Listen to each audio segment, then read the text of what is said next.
I talk about the fact that there's different ways people have to trust how they are seeing them, but common ways are actually seeing lights, blobs of light. It could be round lights, or I call them blobs because it does look like a blob because the lights move around. So sometimes it's white light, sometimes it rays of white light, sometimes there are other colors.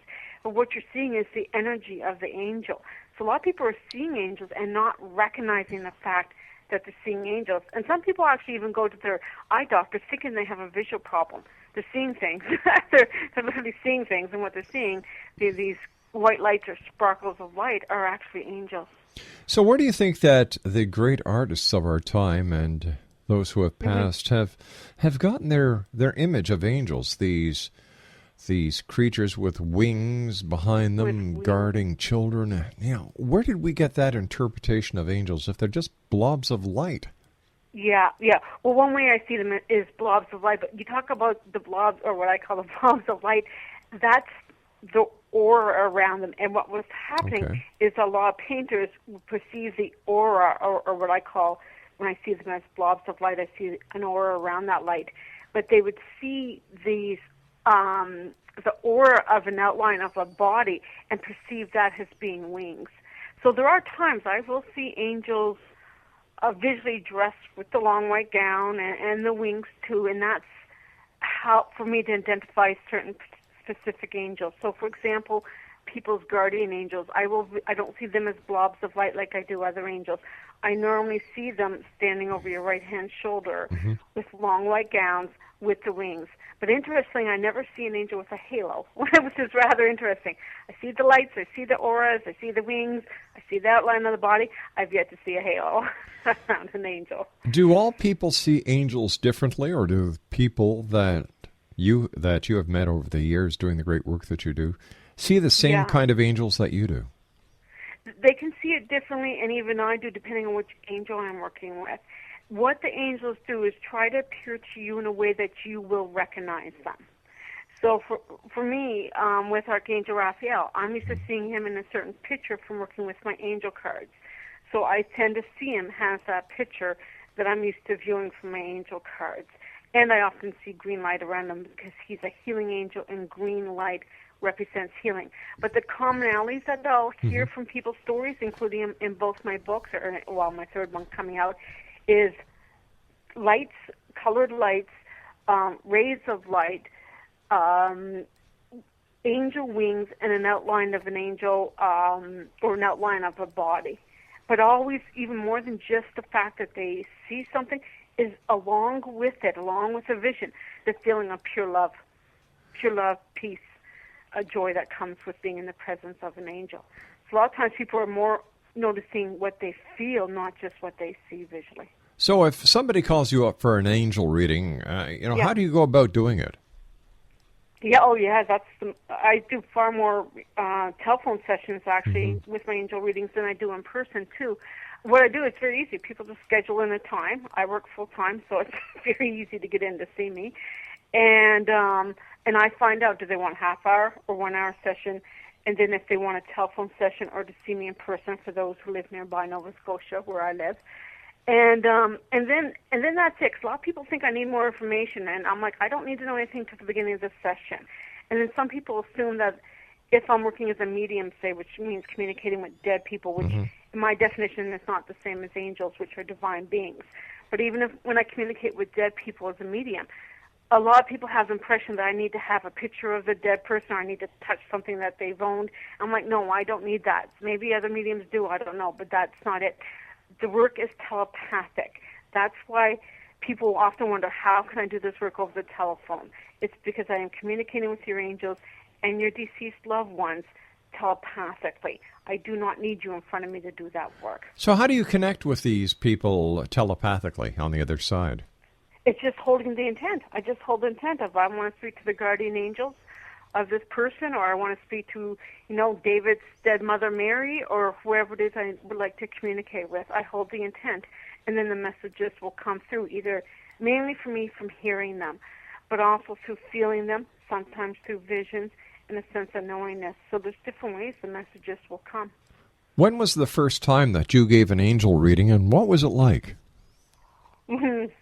the first time was on my angel therapy practitioner course with Doreen Virtue. Before that, I had taken a workshop called Learn to Talk to Your Angels, a brief workshop in Petawawa, Ontario, where I was based as a military nurse. But there, my focus was learning to receive messages for myself, and that's important. If I can't do this for myself, I am not ready to receive messages for other people. So it's very much focusing on how can I receive my own messages. But on my angel therapy practitioner course, I remember that day, a part of our training is, of course, to give readings to other people, and I remember being terrified, going, I've never done this, I don't know this, I don't know if I can do this, and Doreen was saying, just breathe. And just give the message. You just got to trust. And so I picked, it was the person sitting beside me, total stranger. I didn't know who the person was. And I said, okay, guardian angels, what do you have for this person? And the messages started to come to me. And that's when I realized that I am primarily clairaudient, which means mainly I hear them. Why did you want to become an angel reader? What was it in your life that pointed you in the direction of angel readings? Oh, I know. It's interesting, Rob, because I never expected to be doing that. I mean, you look at my background, and I have a background as a mental health nurse. Yes. And I used to lock up people who heard voices. So, as you know, I didn't get into this into my late 30s. A lot of people assumed I did this when I was younger, and that's not the case. Why did I get into it? Because I was divinely guided to. I knew and trusted it was something I needed to do, even though it didn't make a lot of sense, even though I struggled at first going, come on, God, what do you mean you want me to talk to angels and dead people for a living? And that's just weird and not flaky, and why you asked me to do that, and I don't want to do that. So I really struggled with it at first as to the direction my life was going in when I started to take my training and realizing I'm going to be doing this professionally, not just for myself or with my family members. But it's because it was part of my life path, and I've always, Rob, wanted to honor my life path, and it takes me in directions I've never expected, but I always swore I would honor it. I would honor my life path. Stand by. You and I have to take our news break at the bottom of the hour. We'll be back with my special guest this hour, X-Zone Nation, Karen Forrest. Her website, www.karenforrest.com, and that's KarenForrest.com. We're talking about angels this hour here on the X-Zone, a place for people dare to believe and dare to be heard. You're listening to us on the X-Zone Broadcast Network, Talkstar Radio Network, UK High Definition Radio, Euro High Definition Definition Radio, as well as Star Cable. And then our broadcast affiliates right across Canada, the United States, Central America, the Caribbean, South America, Pacific Rim, Asia, India, Africa, and Europe. We'll be back on the other side of this break. Don't go away.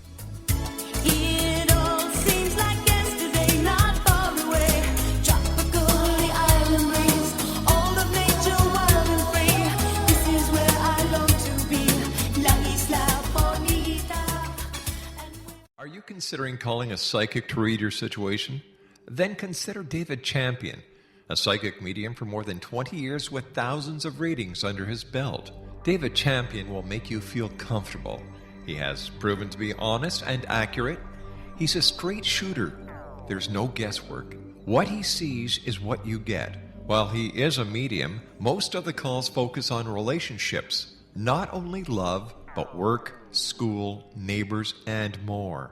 Need help with finding a job and preparing for the interview? Are you dealing with people who are obstacles in your path? For more information, go to davidchampion.com, $1.50 per minute paid by credit card with a minimum of 30 minutes. For your reading with David Champion, call 1-877-702-8598. That's 1-877-702-8598.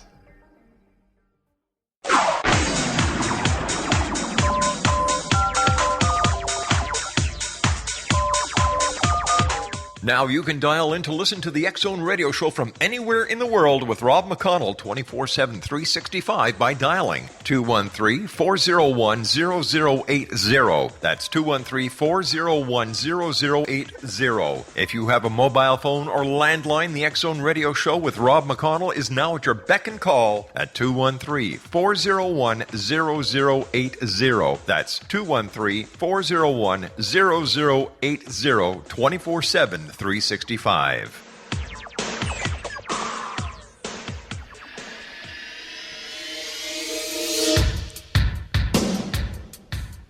My name is Michael Telstar, Canada's leading mentalist from Toronto, Ontario. Hi, my name is Splenda, and you're listening to my dad, Ron McConnell, on the X-Zone.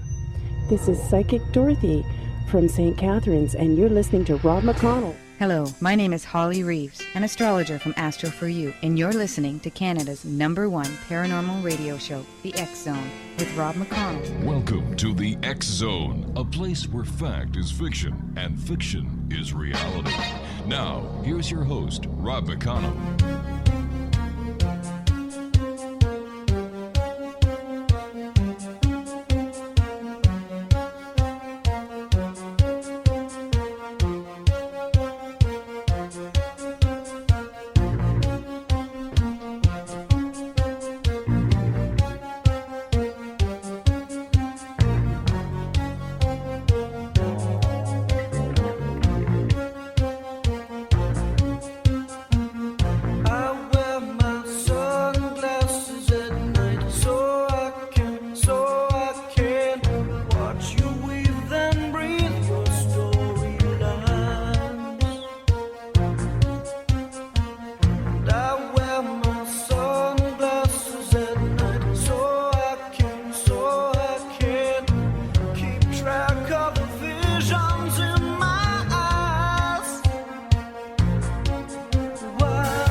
Exonation, my guest this hour is Karen Forrest. She is the Angel Lady. Her website, www.karenforrest.com. That's KarenForrest.com. Karen, what is there a difference between an angel reading and the information someone would get from a psychic reading? And if so, what are those differences? There can be, and I really encourage people that when they're going for an angel or psychic reading to find out what that is in that person's terms.